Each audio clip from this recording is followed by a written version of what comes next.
오늘은 교회에 대한 이야기를 함께 나누려고 합니다.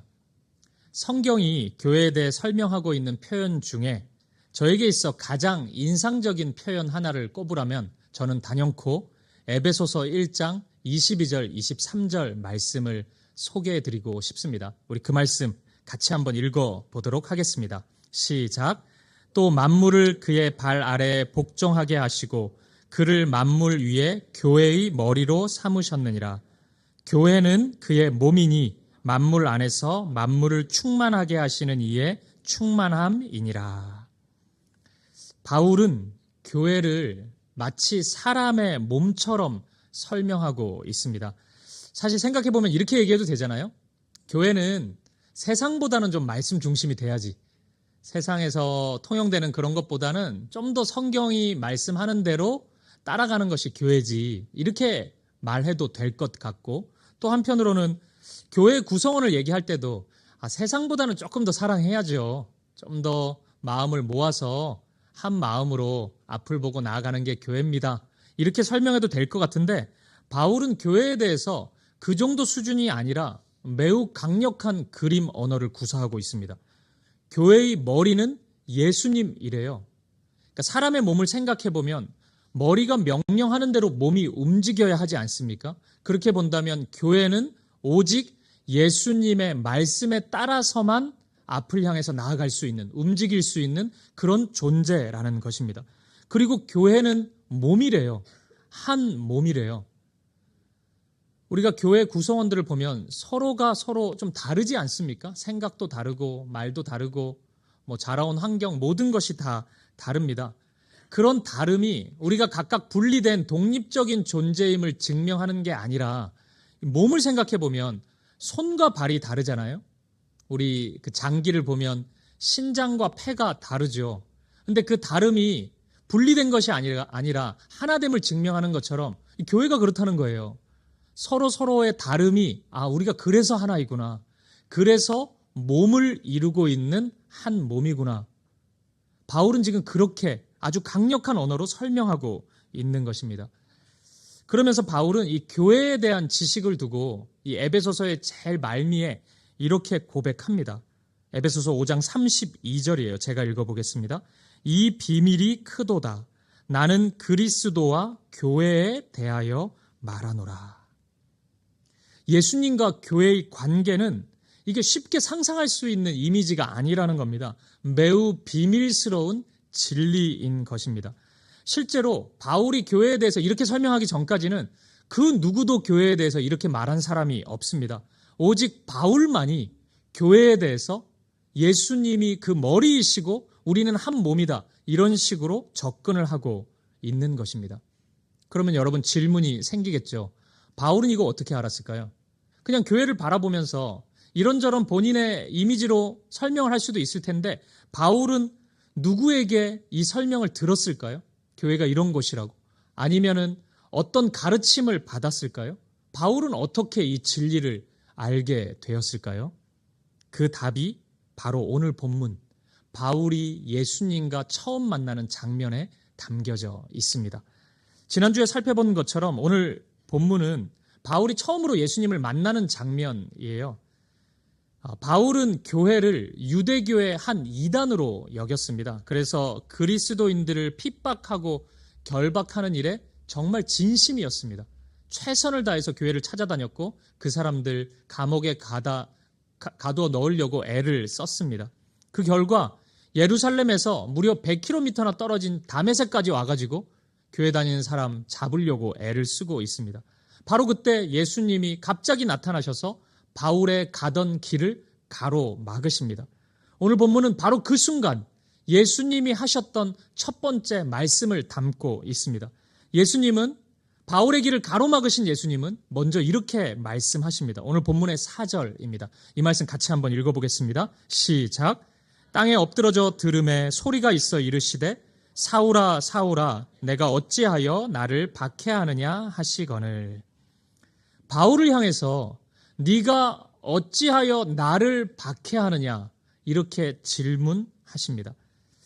근데 이 질문에는 몇 가지 이상한 점이 있어요. 첫 번째, 바울과 예수님은 지금 처음 만나고 있습니다. 처음 만나는데 무슨 박해를 합니까? 언제 박해를 했다고, 왜 박해했냐고 지금 묻고 있잖아요. 근데 처음 만나고 있어요. 이렇게 보면 예수님의 이 질문은 굉장히 이상한 질문입니다. 그리고 두 번째, 박해를 하긴 했어요, 바울이. 근데 예수님은 아니었잖아요. 누구를 박해했죠? 교회를 박해했습니다. 교회를 핍박했습니다. 그리스도인들을 아프게 했습니다. 그런데 예수님이 나타나셔서 왜 교회를 핍박하느냐 이렇게 물어야 되는데 왜 나를 박해하느냐, 예수님이 이렇게 말씀하고 있는 것입니다. 바울은 이 지점에서 매우 선명하게 이 진리를 깨달았을 것입니다. 아, 예수님은 교회를 자신과 동일시하고 계시는구나. 그냥 교회가 나를 사랑하는 사람들의 모임 정도로 생각지 않으시고 이 교회를, 그리스도인들을 자기 몸의 일부로 여기고 계시는구나. 바울은 바로 이 진리를 아주 선명하게 깨달았을 것입니다. 그리고 바로 이 순간 교회는 예수님의 몸, 그 머리는 예수님. 이 교회에 대한 설명 중에 가장 아름다운 이 고백이 바울의 입술을 통해서 나올 수밖에 없었던 것이죠. 바울이 쓴 서신을 보면 에베소서, 골로새서, 고린도전서 이런 데 보면은 이런 표현이 계속 반복해서 나와요. 바울은 교회를 그렇게 여깁니다. 그 머리는 예수님이시고 우리는 그 몸의 한 몸으로 지금 부름을 받았다. 이런 고백을 하죠. 이 고백의 출발은 누가 가르쳐줘서가 아니고 바울이 다메섹 도상에서 예수님을 만난 그 감격, 그 은혜로부터 이 아름다운 믿음이, 교회를 향한 이 고백이 출발된 것입니다. 예수님은 요한복음에서 바로 이러한 고백, 이러한 모습, 예수님과 교회의 모습을 나무와 가지로 설명을 하십니다. 요한복음 15장 5절 말씀을 우리 같이 한번 읽어보도록 하겠습니다. 시작. 나는 포도나무요 너희는 가지라. 그가 내 안에 내가 그 안에 거하면 사람이 열매를 많이 맺나니 나를 떠나서는 너희가 아무것도 할 수 없음이라. 아멘. 우리가 예수님을 믿는 순간 우리 눈에는 보이지 않지만 매우 신비스러운 일이 하나 벌어져요. 그것은 나무 대신, 오늘 말씀에서 포도나무라 그러죠. 포도나무 대신 예수님께 우리가 쑥 날라서 접붙임이 됩니다. 그래서 우리가 가지가 된다는 거예요. 근데 가지가 되고 나서 보면은 나 혼자 가지가 된 것이 아니고 수많은 사람들이 예수님의 몸에 접붙임된 가지가 되었다는 것을 확인할 수 있습니다. 어떤 사람을 보면 10년 전에 가지가 되었고, 어떤 사람은 5년 전에 되었고, 저 사람은 어제 가지가 되었고, 나는 오늘 되었고, 또 나와 같이 오늘 가지가 된 수많은 사람들, 수많은 가지들을 보게 됩니다. 우리가 그 가지들을 보면서 왜 이렇게 가지가 많아? 나 혼자 가지 할래? 이렇게 생각할 수는 있겠지만 그건 본인 생각이고 본인 말이지 실제로는 그렇지 않습니다. 하나님은 많은 이들을 자신의 몸에 접붙임 바 된 그 몸의 일부가 된 가지로 부르셨어요. 하나님이, 예수님이 우리를 그렇게 부르셨습니다. 예수님께서 제자들에게 하나님께 이렇게 기도하라라고 하면서 기도를 가르치신 적이 있습니다. 우리 주기도문이라고 이렇게 고백하잖아요. 그 고백의, 그 기도의 첫 번째 문장이 뭡니까? 하늘에 계신 우리 아버지요. 그러니까 예수님은 기도를 가르치시면서 하늘에 계신 내 아버지, 나의 아버지, 나만의 아버지라고 고백하도록 가르치지 않으셨습니다. 우리로 가르치셨어요. 나 말고 또 다른 이들이 있는 것입니다. 왜요? 우리는 예수님의 몸에 접붙임 바 된 수많은 가지로 부름을 받았기 때문입니다.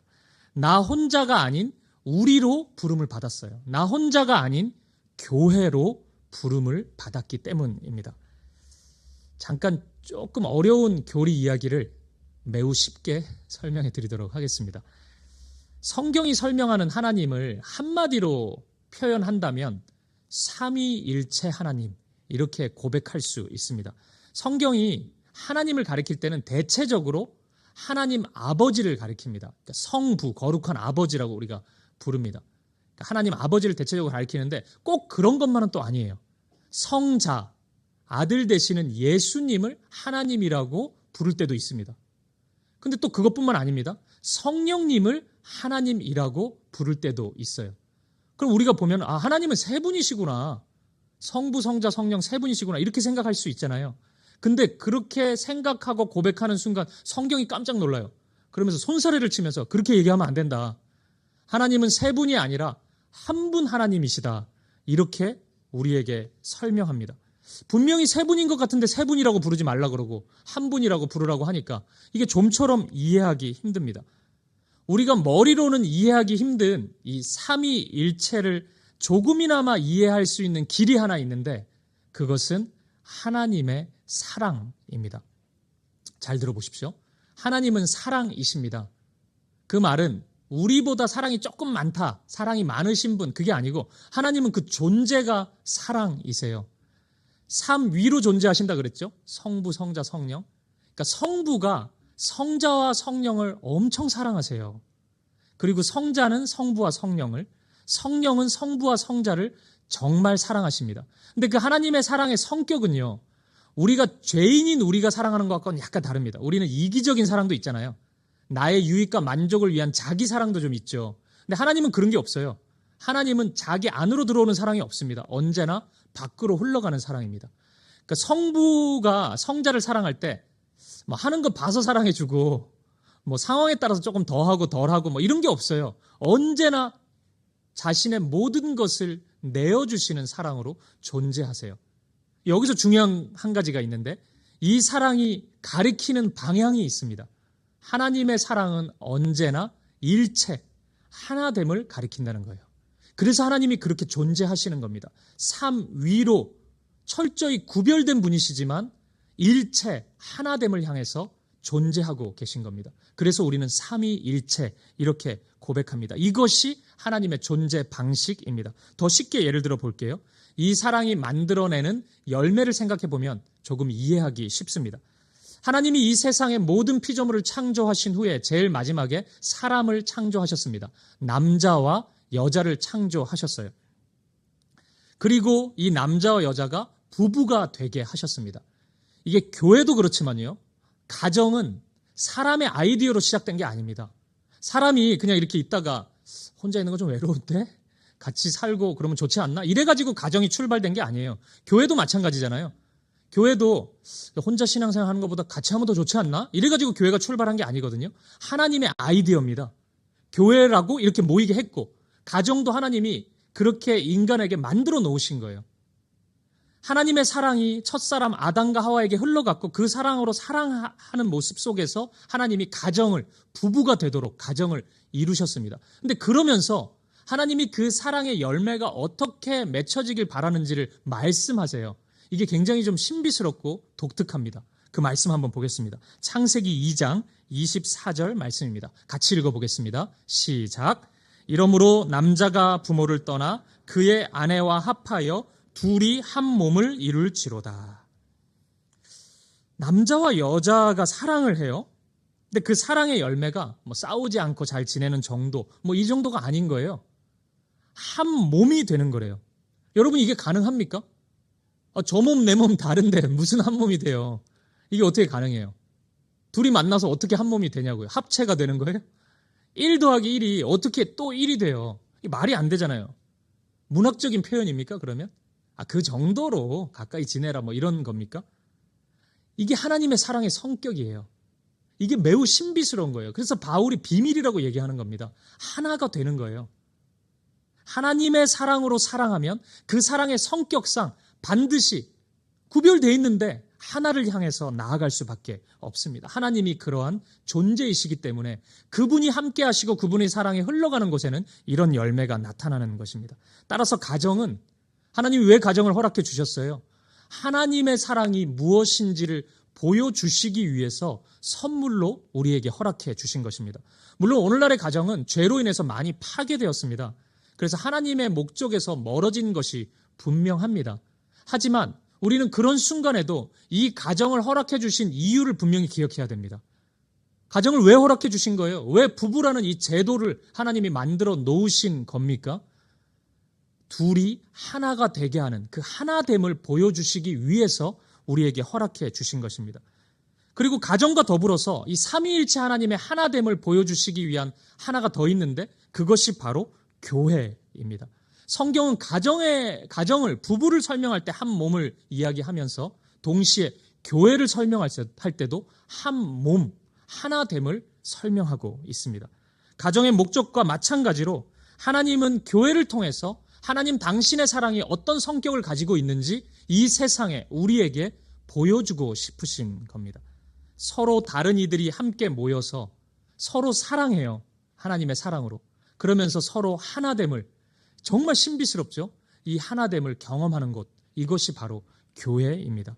그래서 예수님께서 요한복음 17장에서 이 예수님의 기도거든요. 17장이. 요한복음 17장 22절에서 이런 독특한 문장으로 기도하세요. 우리가 하나 된 것 같이 그들도 하나가 돼요. 우리, 예수님이 우리라고 할 때 우리는 누구예요? 삼위일체 하나님입니다. 성부, 성자, 성령. 우리가 다른지만 하나로 존재하는 것처럼 그들은 누굽니까? 그게 우리예요. 교회. 우리도 하나가 되기를, 그 사랑으로 한 몸을 이루기를 예수님께서는 간절히 기도하셨던 겁니다. 그러면 한 가지 질문 더 해볼게요. 그럼 가정과 교회의 차이는 뭘까요? 뭐 많은 차이가 있겠지만 저는 그 중에 중요한 차이 한 가지를 꼽으라면, 가정은 죄가 있기 전에 하나님이 허락해 주신 선물인데, 교회는 죄를 짓고 난 이후에 우리에게, 죄인된 우리에게 허락해 주신 선물이라는 거예요. 그런 측면에서 집중해 본다면 죄인인 우리가 하나님의 사랑, 하나 되게 하시는 그 하나님의 사랑을 경험하기 위해 교회는 필수적인 것입니다. 하나님이 그 사랑 보여주시려고, 죄인인 우리에게 그 사랑 무엇인지 알려주시려고 교회를 선물로 허락해 주셨기 때문입니다. 오늘 본문 속에 바울의 경험이 바로 여기에 있습니다. 이전에 바울은 교회를 통한 하나님의 사랑을 전혀 알지 못했고 경험하지 못했습니다. 그러니까 진리를 왜곡하는 삶을 막 살아갔던 거예요. 하나님의 길에서 이탈된 삶을 살아갔던 거죠. 사랑을 모르니까 그랬던 겁니다. 하지만 이제는 교회가 무엇인지 알아버렸습니다. 그리고 이후에 초대교회 성도들을 통해서 그 따뜻한 사랑의 하나됨을 바울이 경험하게 됩니다. 그러고 나니까 바울은 교회가 제일 중요한 가치가 되었습니다. 예수님을 만나기 전, 교회를 경험하기 전 바울은 이 세상에서 교회가 사라지는 것이 유일한 목적이었습니다. 교회가 하나도 없어야 된다는 그 목적을 가지고 최선을 다해서 살았습니다. 그런데 이후에 바울은 가는 곳마다 교회를 세웁니다. 왜요? 교회를 통해서 하나님의 사랑, 하나 되게 하시는 하나님의 사랑, 그 성품을 경험하고 배울 수 있기 때문입니다. 저는 오늘날 우리의 교회들이, 이 땅의 교회들이 회복해야 될 가치가 한 가지 있다면 바로 이 사랑에 있다고 저는 확신합니다. 교회에서 우리는 하나님의 사랑을 충만히 경험해야 합니다. 그거 경험하지 못한다면 그 교회가 아무리 선한 사업을 많이 펼친다 할지라도 교회로서의 기능을 잃어가는 것입니다. 그리고 그 사랑 안에서 아름다운 사귐과 하나 되게 하시는 그 은혜를 우리는 풍성히 경험해야 됩니다. 그래야 하나님의 사랑이 내가 이 세상에서 경험하는 인간적인 사랑과 큰 차이가 있다는 것을, 본질적인 차이가 있다는 것을 우리는 확인할 수 있기 때문입니다. 그 어거스트 러시라는 영화가 있습니다. 이 영화 주인공이 11살 소년인 에반 테일러라는 소년인데, 이 영화 주제가 이 부모를 잃고 고아가 된 이 소년이, 부모님이 다 음악을 했던 부모님이잖아요. 그래서 자신의 음악적 재능을 발견하고 그 음악을 통해서 이제 부모님도 찾게 되고 뭐 이런 이야기예요.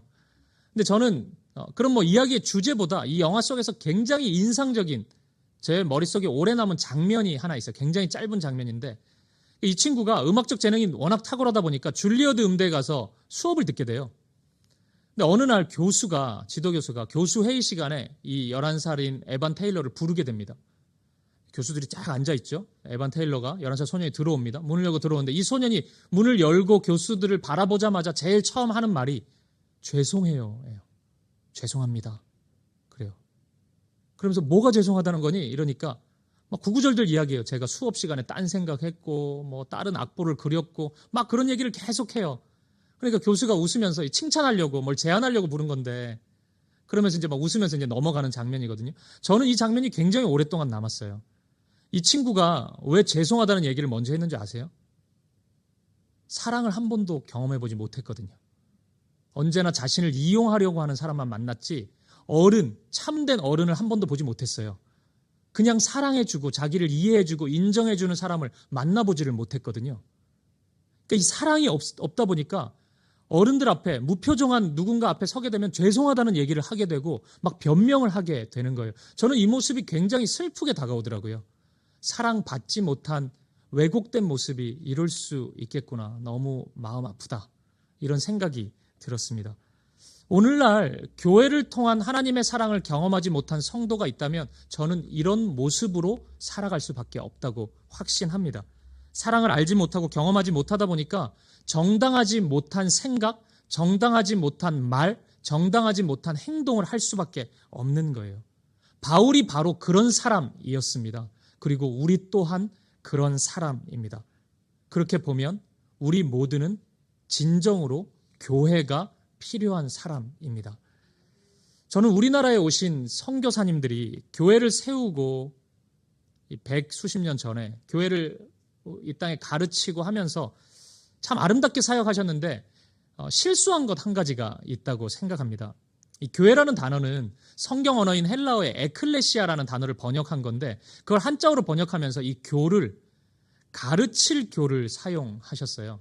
그래서 초대 우리 한국교회 초창기 교회 때부터 우리는 교회를 배우는 모임이라고 여겼습니다.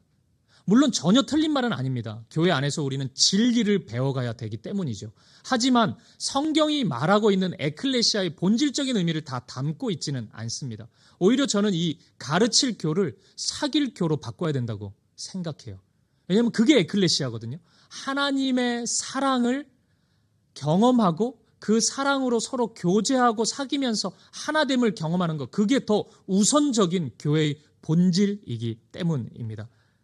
성경은 이 사랑의 사귐 교제를 코이노니아라는 헬라어를 사용합니다. 그리고 이 코이노니아가 실은 삼위 하나님의 사랑, 삼위 하나님이 서로 사랑하면서 일체로 하나됨으로 존재하는 그 사랑을 가리키는 단어입니다.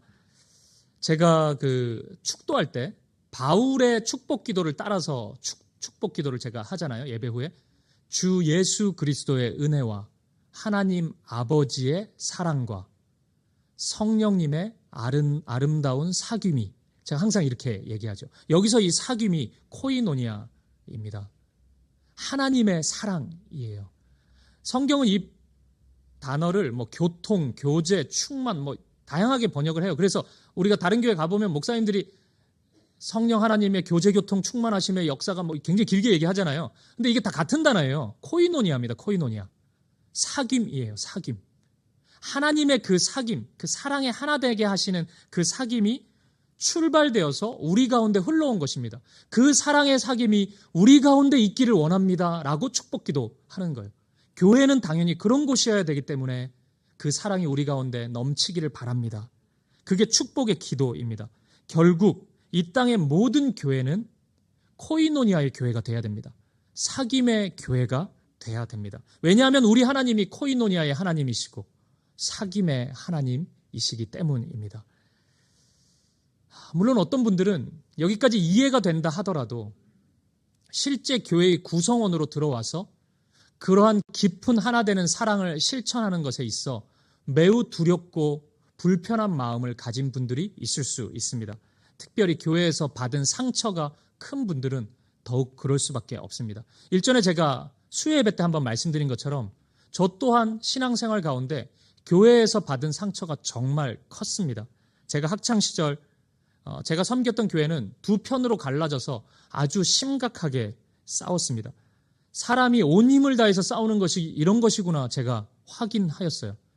교회에서 욕하는 모습도 보았습니다. 이게 사람들이 욕을 그냥 세상에서 하니까 욕을 할 수도 있지 이렇게 생각하지만 교회에서 욕을 하는 모습을 실제 보는 것은 굉장히 고통스러워요.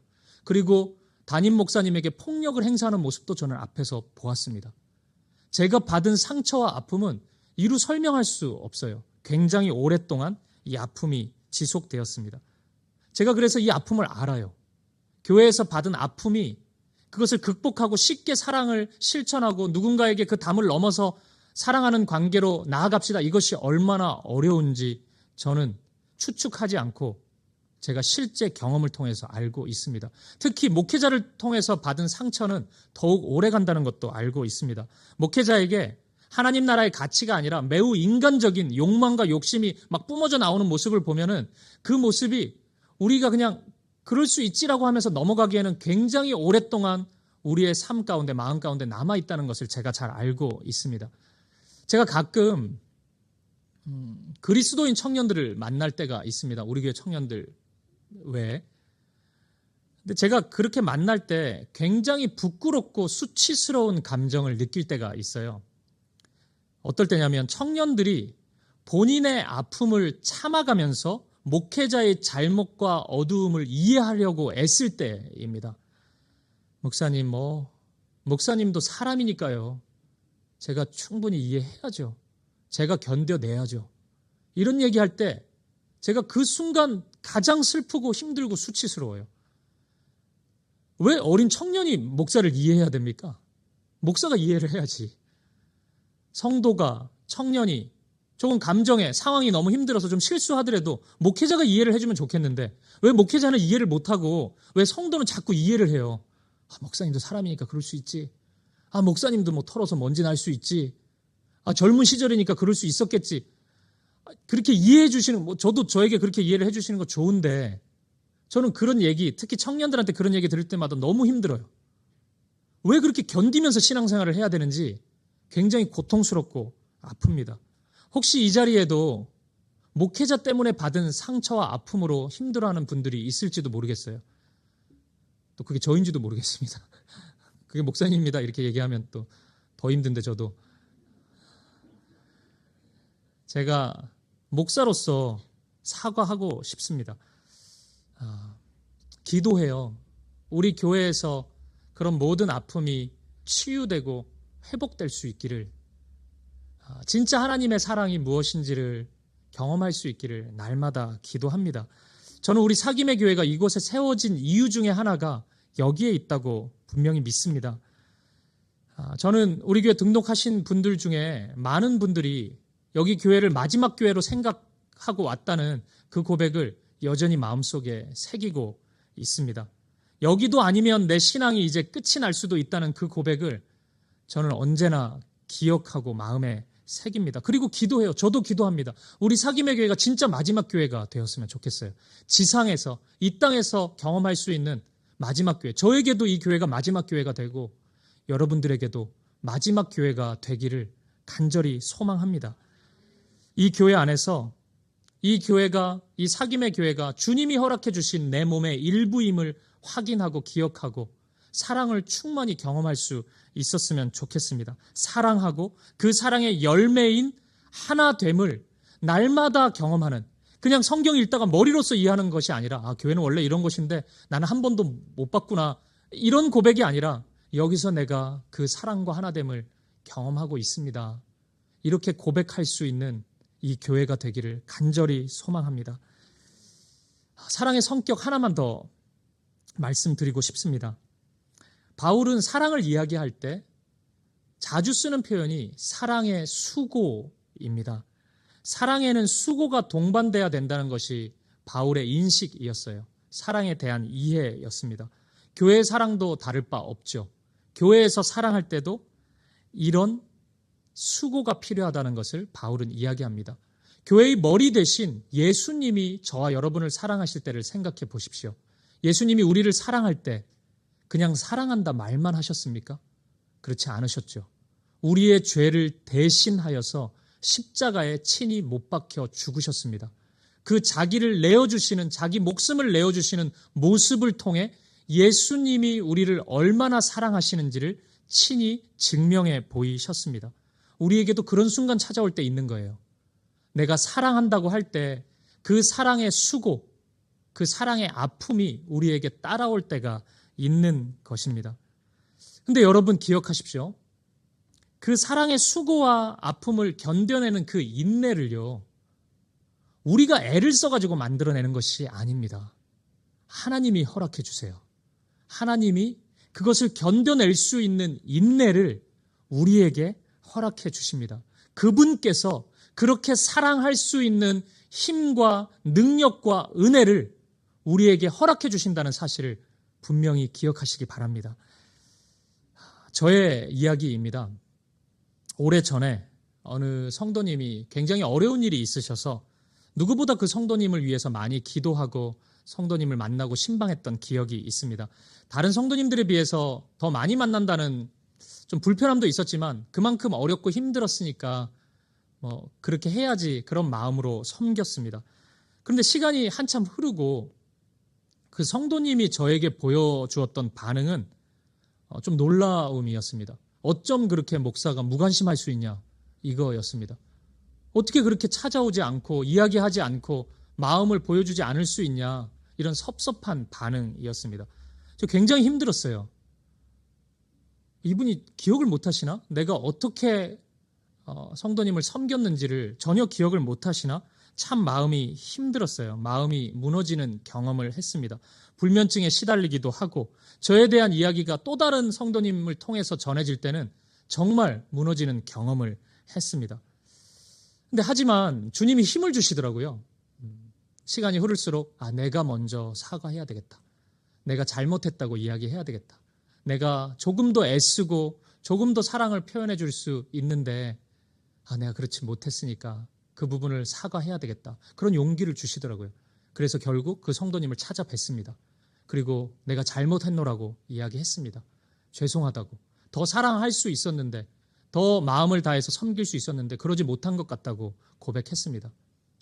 그러자 이 성도님 반응, 목사님 뭐 여기까지 오셨어요. 제가 더 잘못했죠. 제가 부족해가지고 삐져가지고 그냥 그렇게 얘기했고 힘들어가지고 그렇게 얘기했는데 목사님 이렇게 얘기하면 제가 어떻게 됩니까? 어떤 사람이 돼요? 왜 오셨어요? 저는 이런 반응을 상상했거든요. 이렇게 얘기하지 않을까? 이렇게 얘기해주지 않을까? 그러면 아름답고 안고 기도하고 역시 우리의 사랑 이럴 줄 알았는데 여러분, 이런 반응은, 이런 어느 영화와 같은 일들은 영화에서나 일어나지 현실은 그렇지 않습니다. 현실은 저에게 딱 이 문장이었어요. 이제 아셨어요. 이거였습니다. 이제 그걸 알았냐는 거예요. 목사님 이제 알았냐고. 그것밖에 못했던 걸. 이제 알았으면 됐다고. 이런 반응이었습니다. 죽을 것 같더라고요. 그때는 진짜. 이게 뭐지? 나 진짜 힘겹게. 나 아무리 생각해도 솔직히 내 잘못은 10%밖에 안 됐는데 내가 사과한 건데 야, 이거 이렇게 나오나? 죽을 것 같았어요. 근데 여러분, 여기서 중요한데 제가 이 부분을 자주 강조해요. 제가 죽을 것 같았는데, 진짜 죽음을 방불케 하는 감정을 경험했는데 사람이 그렇게 쉽게 죽지 않아요. 죽지는 않습니다. 근데 죽어야 될 것이 죽더라고요. 제 안에 있었던 혈기, 교만함, 원수매즘, 제 안에 아직도 해결되지 않은 그런 세상의 가치나 마음, 인간적인 모습들이 잘 사라지지 않는 것들이 있었는데 그 죽음의 시간을 통해서 그런 것들이 하나둘 사라지는 것을 경험했습니다. 그리고 그 시간을 지나니까 예수님이 살아나시더라고요. 그 죽어졌던 공간 안에 예수님이 오시고 예수님이 거하시는 것을 경험했습니다. 그리고 그 순간부터 진짜 사랑할 수 있겠더라고요. 내가 잘못한 거 10%인데 내가 해주지, 목사니까. 내가 더 성숙한데 내가 잘못해야 그림이 좋지. 뭐 이런 게 아니고, 내가 그렇게 형식적으로 인정하는 게 아니고 진짜 인정하게 되더라고요. 진짜 그 영혼이 사랑스러워지고 내가 진심 어린 사과가 나오고 그분의 그 자존심을 지켜줄 수 있다면 내가 충분히 오해받을 수 있고 그럴 수 있지, 뭐 그게 사랑이지. 이게 진짜 사랑이었구나. 이게 주님이 나에게 보여주신 사랑이었구나. 내가 경험한 사랑이 이런 거였구나. 이 깨달음이, 이 은혜가 저한테 찾아오더라고요. 여러분, 손에 오물이 막 묻어요. 냄새 엄청나겠죠? 그러면 우리 어떻게 해야 됩니까? 씻어야죠. 깨끗이 씻어야죠. 그래도 냄새가 나면 어떻게 해요? 깨끗이 씻었는데도 이거 냄새 안 사라지면 어떻게 해요? 무슨 생각을 하십니까? 그래도 씻어야죠, 계속. 여러분, 계속 씻어도 냄새가 사라지지 않는다고 해서 내 왼손을 도끼로 찍는 사람이 있습니까? 손을 잘라버리는 사람이 있어요? 그건 내 몸이 아니죠. 내 몸이니까 내가 깨끗이 씻을 수 있는 거죠. 교회가 그런 것입니다. 이 진리를 알면 억울해도 참을 수 있게 되더라고요. 자존심 때문에 막 오버하는 상대방이 있어요. 누가 보더라도 상대방이 잘못했습니다. 원래 우리 모든 다툼은 상대방이 잘못한 게 커요, 항상. 이게 진리죠. 나는 한 10% 20%고 항상. 근데 내가 조금 억울해도 상대방 자존심을, 그 성도님 자존심을 세워줄 수 있으면 내가 받아들일 수 있는 마음이 돼요. 그 주님의 사랑이, 그 아름다운 사귐이 하나 되게 하는 사랑을 경험하고 내 안에 그 사랑이 흘러가기 시작하면 그렇게 할 수 있습니다. 왜요? 주님이 그렇게 하셨기 때문입니다. 사랑하는 여러분, 말씀을 마무리하고 싶습니다. 교회는 주님의 몸입니다. 우리는 주님 안에서 한 몸으로 부름을 받았습니다. 그리고 이 안에서 하나님의 사랑이 무엇인지, 그 사랑의 성격이, 방향이 무엇인지를 우리는 충만히 배울 수 있습니다. 교회가 필요합니다. 우리는 하나님의 사랑을 경험하기 위해서 교회를 경험해야 합니다.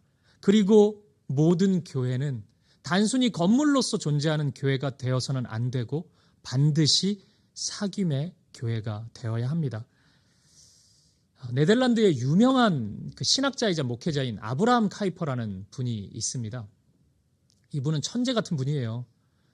25세 박사학위를 받았고 26세 목사 안수를 받았습니다. 그리고 목사 안수를 받자마자 아주 시골에 그 낙농업을 하고 있는 사람들이 소수 모여 있었던 교회에 첫 목회를 시작하게 됩니다.